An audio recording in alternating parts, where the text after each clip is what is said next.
The Indiana Pacers are a team that, seems like they're always there. They're always with the team who's ready for playoff contention.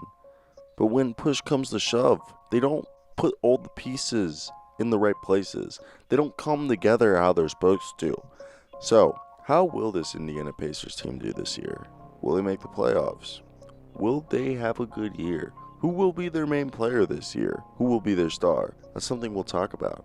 So, let me hear down below in the comments before the video starts. What do you think the Indiana Pacers record will be? How good they will be? And let's start the video. What to expect from the Indiana Pacers?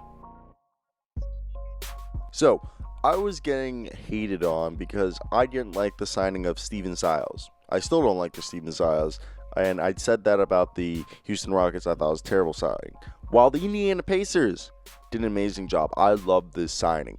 Everybody can be like, what makes this signing different? First off, Nate, I think, let me try to pronounce this correctly. Someone tell me down below if I'm saying it correctly. All right, Bjorkgren. Nate Bjorkgren.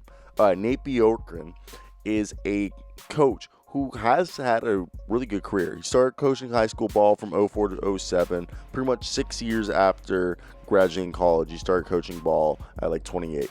Then he was an assistant coach for the Iowa Energy D-League team for 4 years, 2007 to 2011. Then he won the D-League championship in 2011 with the Dakota Wizards. Pretty much coached until D-League until 2015. Then he was with the Suns under Jeff Hornacek. Then he was under the Raptors with Dwayne Casey and Nick Nurse, won an NBA championship. Now he's the Indiana Pacers coach. I like that.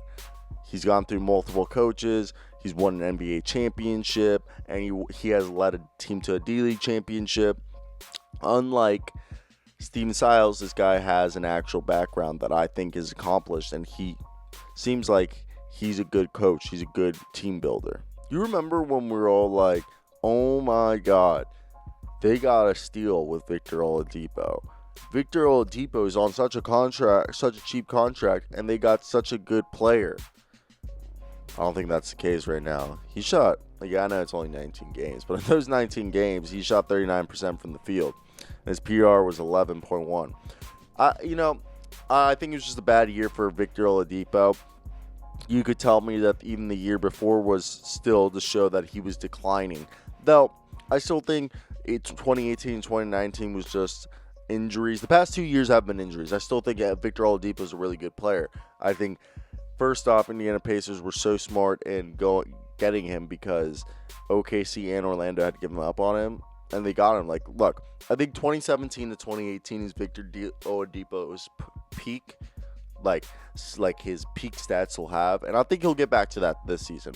I really think they'll give him 34 minutes again a game, and he'll be popping off a 47% field goal percentage with at almost 37% or like 36% three-point shooting, giving us 20 points. I really think Victor Oladipo will be back to being the player he once was. I just think it was injuries these past 2 seasons, and he'll just come back and be better than ever. I love Sabonis. Sabonis seemed like he was just a throw-in on that deal, because wasn't he a throw-in on the Victor Oladipo deal to OKC?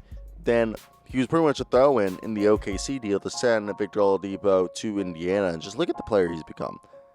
18.5 points in 62 games last year, with 12.5 rebounds to go with, it's only half a block and about a steal a game, with a PER of 20. I love Domantas Sabonis. Is that how you say Domantas Sabonis? I know it's Sabonis, but I just want to make sure I said his name right. So I think he's the one that you got to build the team around. Let's get rid of Myles Turner. And I always feel that name's weird, Myles Turner. Let me say it one more time. Myles Turner. Either way, look, Myles Turner gives you the defense, but I remember Myles Turner was supposed to be the guy for this team, was supposed to be the man for this team, this big guy for this team, and Sabonis has become that. So what's keeping them from trading Myles Turner? Sabonis is established. You can hopefully throw him at the center position. I know he doesn't give you, I know he isn't a terrible defender, but he isn't like an elite defender. So do you keep Myles Turner and Sabonis and keep these two guys, one's more offensive, one's more defensive? Or do you trade Turner? Because I'm not trading Sabonis if I'm the Indiana Pacers. Yeah, so if you're going to trade Myles Turner, I think that should happen. First off, you got TJ Warren, who I think should not be traded. TJ Warren, just in case Victor Oladipo never comes back being the same player, you got TJ Warren to pick up the brunt of the scoring. If you needed like close to a 20 points a game scorer, you got TJ Warren right there, just in case Victor Oladipo doesn't become the man again if he can't recover from his injuries. So Myles Turner, I know there's always been rumors of him going to the Boston Celtics. Do you think that finally happens? Do we think like, hey, maybe the Boston Celtics are actually down to do that finally? And it's an interesting one because you're like, do they really need him? Do the Boston Celtics willing to give him up? I would if I was the Boston Celtics. But what do you want as Indiana? I think I want a first round at least and maybe a player back. But is that too much for Myles Turner, for a guy who averaged 12 points and only 6.6 rebounds? But he did average 2.1 blocks a game? Like, Myles Turner, I feel like I haven't watched his game enough to understand where he went wrong. So if you know more about Myles Turner, I assume the Indiana Pacers fans will probably tell me this. But where did he go wrong? Where did Myles Turner's game go wrong? Like, I want to know, did he just stop developing offensively? Because right now, the top three players on this team are TJ Warren, Domantas Sabonis, Malcolm Brogdon, and Victor Oladipo, the top four players on this team. I think the rest of the team could see some turnover. I mean, I love the Holiday brothers. I think that's a great duo right there. They like to play defense. Like, they try on defense. You got Jeremy Lamb right there, too, another great bench guy. TJ McConnell, what a good all-around point guard. Goga Bitadze is, he's interesting in the sense that he's young. I don't really see much from him.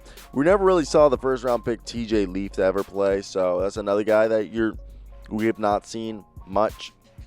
But they brought in also a guy through the draft who I think it's going to be interesting. I know we sent TJ Leaf to the OKC Thunder, but I always thought it was interesting that you never saw TJ Leaf really like play serious minutes for the Indiana Pacers, which is whatever. I never was a fan of TJ Leaf. So basically, I love Cassius Stanley. Let's just talk about this guy.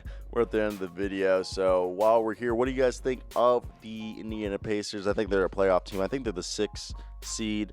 7th seed right there. I think that's a good range. Maybe the 5th seed if they have a really good year. Cash Stanley's just going to be a 3D guy. I don't know if we'll really see him play just because of how much depth this team and it's more veteran presence on this team. So I don't know if we'll see him play at all. But if he did, that'd be cool. Though for the most part, I think he won't play until next year. But yeah, this team I think is going to be a playoff team without a doubt. They'll be a higher seeded team if our man, Victor Oladipo comes back from injury. Well, if he doesn't, then we're screwed.